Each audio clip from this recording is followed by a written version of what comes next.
New York City FC player, former Maryland NCAA standout, Patrick Mullins. Patrick, welcome again, my friend.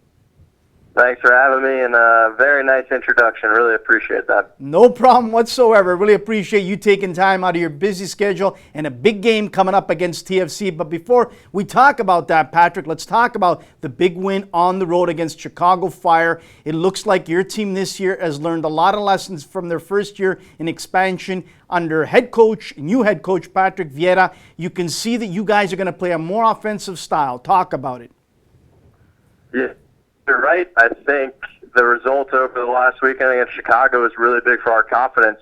When you're instilling a new philosophy and a new style, a way of doing things, you really want that end product that results on the field, which I think we absolutely validated with our win in Chicago.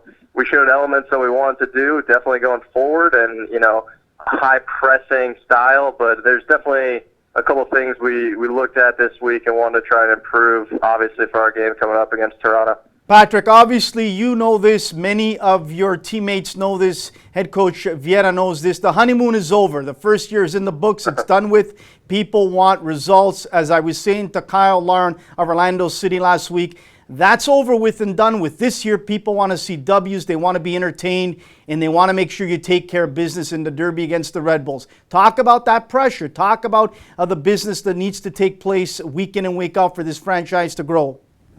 I think you're absolutely spot on.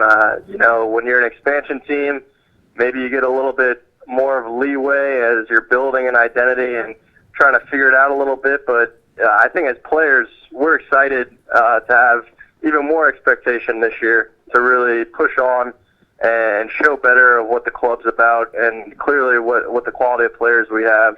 We think we definitely can show better than what we did last year, and that's what we're going to do this year. Patrick, you used the word identity. Hands down, in my opinion, especially sitting here in Toronto, I think you have the best, or at least 1A best midfield in MLS. I mean, Mix Discarud. I mean, Pirlo. To me, this is a wonderful mix of experience, and then you've got some youth in that midfield as well. I think this is what mixes the drink for this team. Talk about it.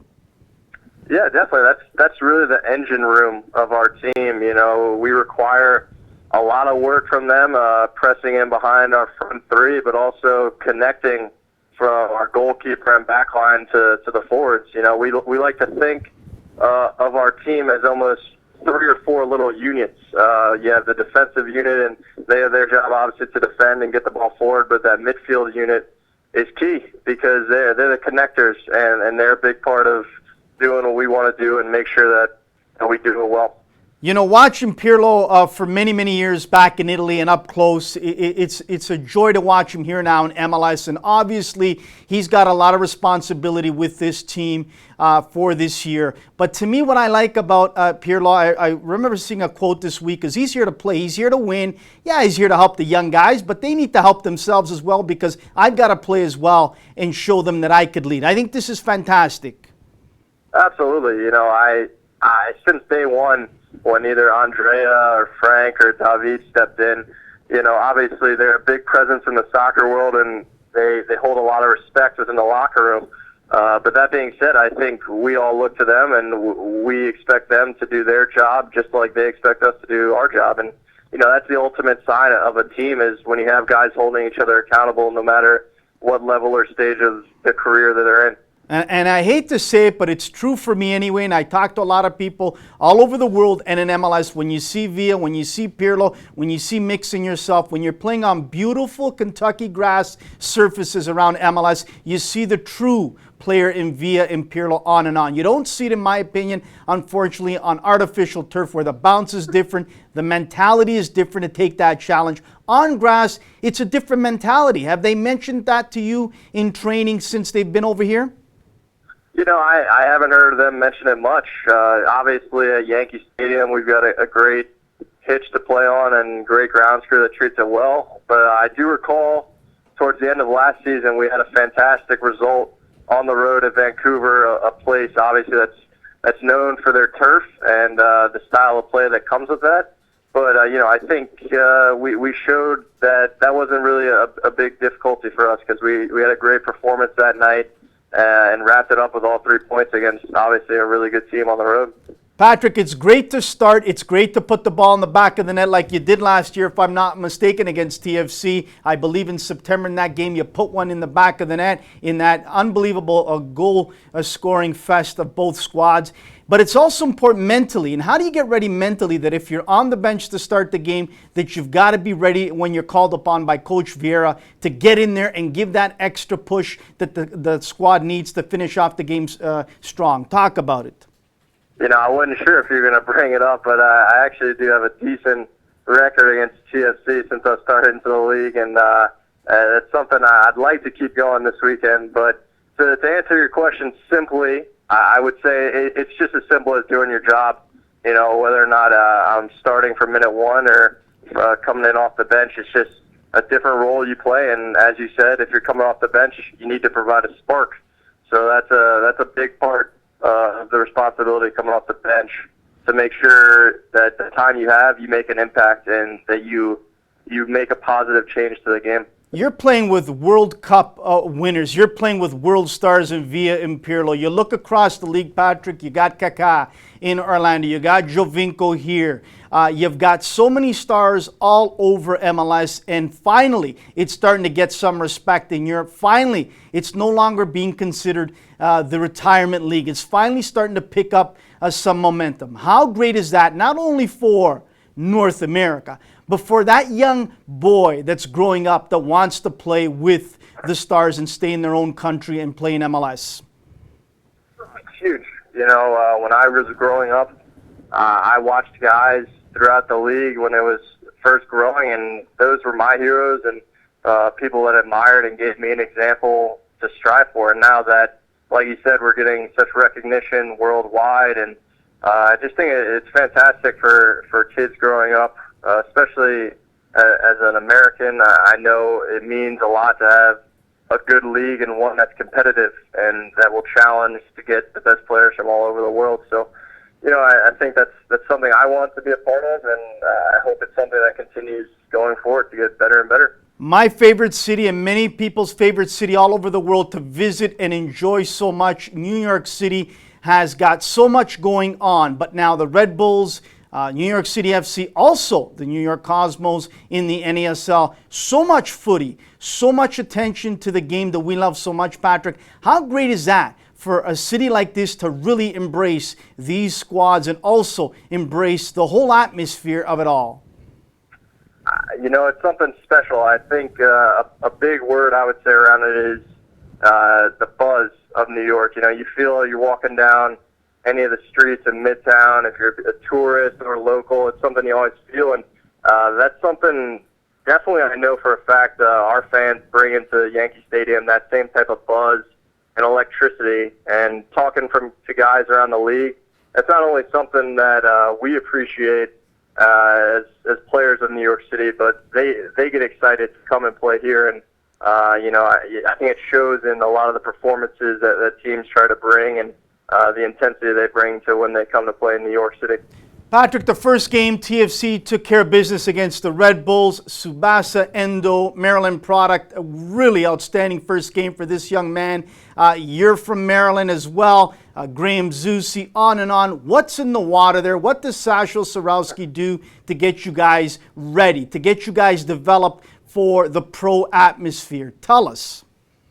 I mean, he must be doing something right because, like you said, we've had numerous examples throughout the year, and as you mentioned, now y'all are getting familiar up there with my good friend Tsubasa, who I knew from the start at Maryland when he came over and didn't know much English, and now developed into obviously a great player and a great person. But I think really Sash he brings that out of players. He's got an intensity about him, a desire to win at that level, and I think it translates really well into the guys that come into College Park that we want to win and we want to get better. So I think that's really just been his magic touch for the past decade or so. What does Patrick Mullins like to do on his off day? Is it hanging around with the boys? Is it going out for a lovely lunch or dinner? What does Patrick Mullins like to do to relax and get ready for the game in a day or two?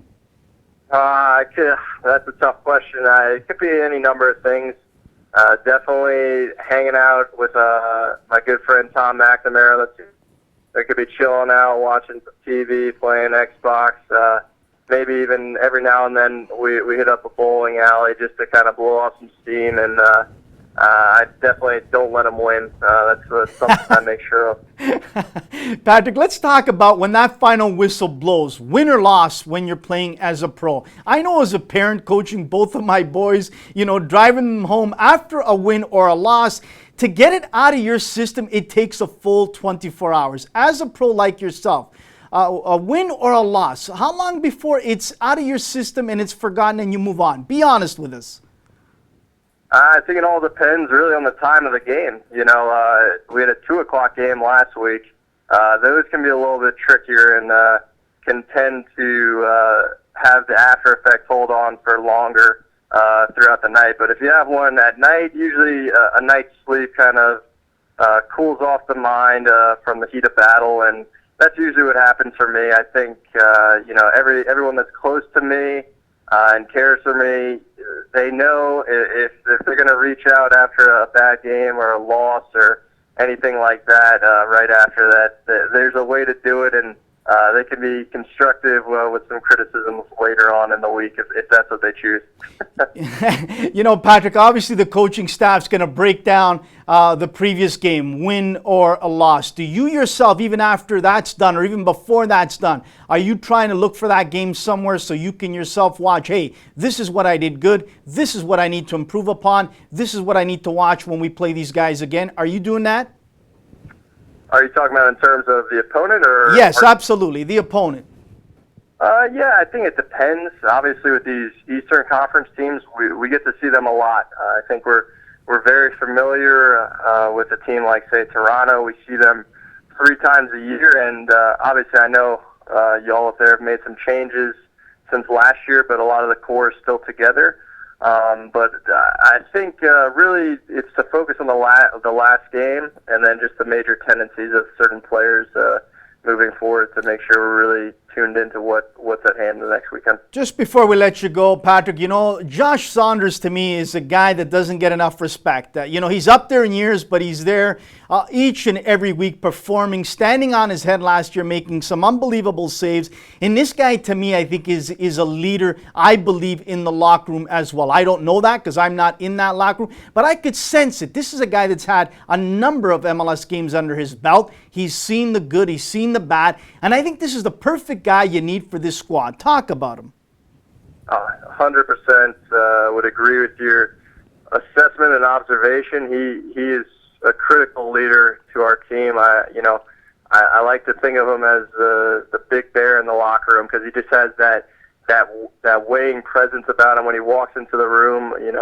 People notice it, and I think the way he acts as a professional in and out of the locker room, it does wonders for guys on the team and leading us forward. And to make a comment about his play, he's been fantastic. In my opinion, one of the best in MLS. And, we gave him a lot to do last year. And the way we play this year, I think we're going to be on the front foot a lot. So he's going to be required to make that save out of nowhere when he hasn't done anything for a while. And I fully expect that he's going to do that. He's that type of impact player. I said this to a lot of people as I let you go, Patrick, and you don't need to comment on this, but when New England cut ties with you, I said this is a foolish mistake by New England. They'll regret it. They'll pay for this mistake because you're young, you're hungry, you came out of a good program, and you showed it last year, 6-7 goals. I think this year you'll get the opportunity to eclipse that. So we wish you nothing but success and luck. I'm sure TFC fans don't wish you that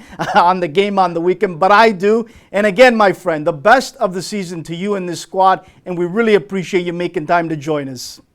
Yeah, I really appreciate it. And the last thing I'd say is I always enjoy playing at BMO Field. I think some of the TFC fans up there really make a fun atmosphere for an away team. So I appreciate you having me on. Outstanding. Keep smiling. Patrick Mullins of New York City FC. Thanks again, my friend. All right, thank you. That is Patrick Mullins, outstanding young guy on the rise. 6 goals last year. I believe it was 6 or 7 goals last year he had. And this guy obviously scored one against TFC.